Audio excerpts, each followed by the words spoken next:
sekarang berada di Desa Sukasari, Kecamatan Purwosari, Kabupaten Pandeglang. Ini di sekitar kita terhampar, kita ada di farm jagung Hibida seluas 10 hektar, di mana beberapa program kegiatan strategis di sini banyak sekali. Untuk detail teknis, coba saya persilakan ke Marluhnya menyampaikan informasi beberapa potensi di sini. Assalamualaikum warahmatullahi wabarakatuh. Pada kesempatan ini saya mengucapkan terima kasih kepada Bapak Kepala Dinas Pertanian Provinsi Banten, Bapak Kapit dan para kasih lupa yang lainnya, rekan-rekan penyuluh yang saya hormati.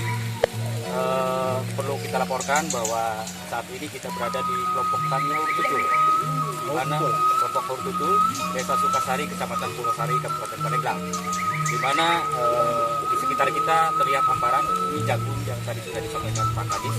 Ini adalah 10 hektar. Kemudian ada juga tanaman di luar lingkungan ini sekitar 3 hektar untuk jagungnya. Dan kebiasaan di sini petani itu lebih senang menanam ubi kayu. Kemudian di musim kemarin, alhamdulillah kita sudah panen dengan padi gogo, itu program dari BPNTB Banten, dan produktivitasnya cukup tinggi Pak ternyata. Itu sampai 7,3 ton. Dan mudah-mudahan ke depan selain tanaman pangan yang lainnya, kita juga dimohon diintegrasikan Pak dengan tanaman yang lain. Salah satu contoh misalnya dengan bidang perkebunan, apakah itu cengkeh, apakah itu misalnya pete, itu untuk menahan supaya tidak terjadi erosi. Sedikit demi sedikit dengan pelan-pelan kita melakukan pendekatan dengan kelompok tani sehingga bisa merubah pengetahuan sikap dan keterampilan, akhirnya bisa beralih dari ubi kayu itu bisa beralih ke padi gobo, ke jagung dan lain-lain. Sekarang kita saksikan, kita bukan kemarau panjang tapi kemarau basah. Tapi jangan kita lengah.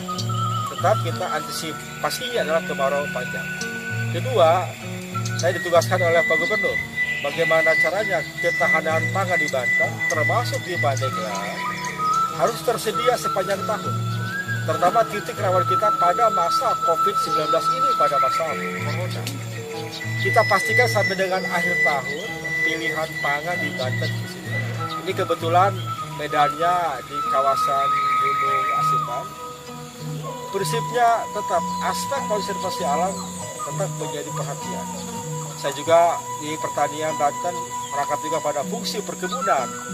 Tolong Ibu Opi, mari kita diintegrasikan dengan tanaman perkebunan. Tanaman perkebunan nanti pakai pola seperti di perhutani, ada plong-plongan. Mana plong-plongan? Ada plong-plongan yang untuk tanaman pangan, ada plong-plongan untuk tanaman perkebunan yang menghasilkan. Apa prinsipnya? Berarti masyarakat kelompok tani di sini ada harapan tahunan. Tahapan berarti ada harapan tahunannya, mungkin dari cengkeh, atau kalau cocok di sini ya bisa dengan petai, ya silakan, berarti ada harapan tahunan. Kemarin baru panen padi huma, itu panen musiman. Sekarang kita menunggu harapan panen musiman di jagung. Banyak silaturahim dengan industri pakan, dengan industri peternakannya, menjual ke mana. Sama saya juga minta nih ke teman-teman PHP, ya POPT, pengamat hama tanaman, lakukan pembinaan. Jangan sampai ada kegagalan karena kita lalai pengamatan hama. Integrasinya di sini, apakah kita jago nanti kita lanjutkan dengan tanaman selanya di aneka talas sente dan lain sebagainya. Ternak yang paling pas adalah domba. Nanti sama juga si petani ada harapan tahunannya dengan dombanya untuk kurban, kotorannya untuk sudah kurban. Makanya ada gilir dalam 1-2 hari kita gilir.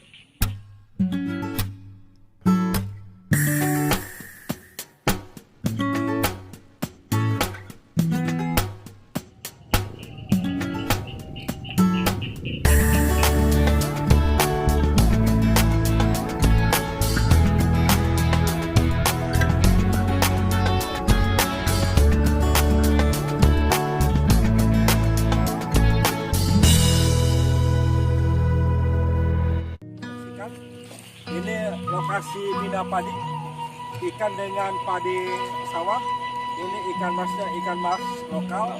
Padinya ini padi Inbida varietas ITB. Ya mudah-mudahan ini ikhtiar kita semua bersama, harapan kita semua bersama, laukna menang, kejuna menang.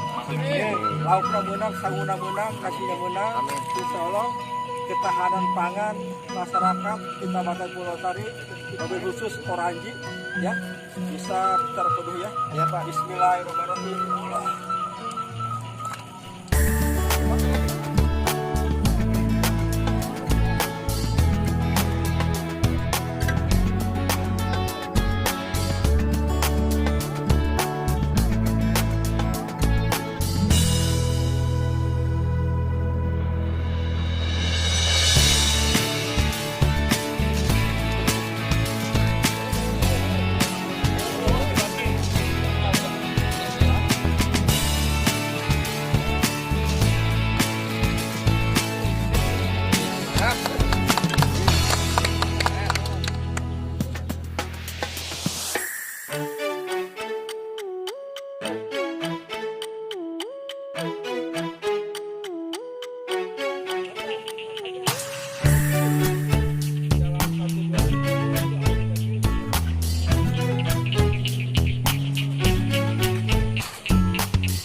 Terima kasih Gubernur Banten.